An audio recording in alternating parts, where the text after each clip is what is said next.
As the government shutdown drags on, the impact isn't just hitting wallets, it's also hitting the skies. The Federal Aviation Administration announced it will reduce air traffic starting Friday. I spoke with Fox 56's medical expert, Dr. Ryan Stanton, who also has 25 years of pilot experience, about how these cuts are affecting travelers and what it could mean as we head into the holidays.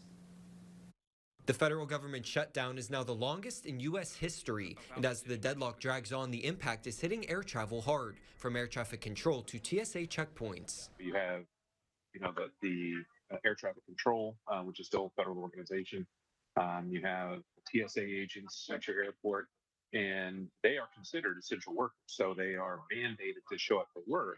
But with the shutdown, it doesn't mean they're mandated to pay for that work. The strain is starting to show. Some workers are calling in sick, leading to staffing shortages at airports across the country, meaning travelers feel the effects. If you don't have the people, you can't safely put the planes in the sky.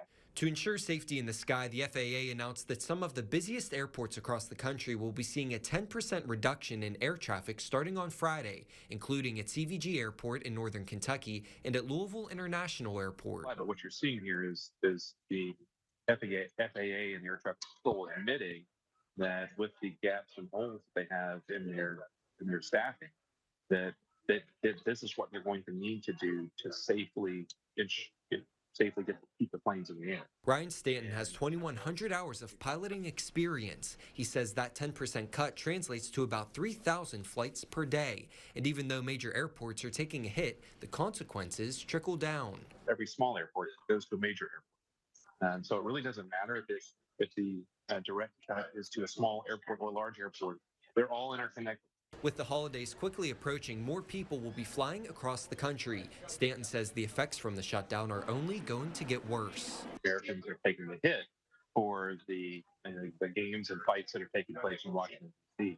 And that's unfortunate. I think there is a likelihood that it gets worse, but have hope that they come to their senses and fix the problem before we get to Thanksgiving.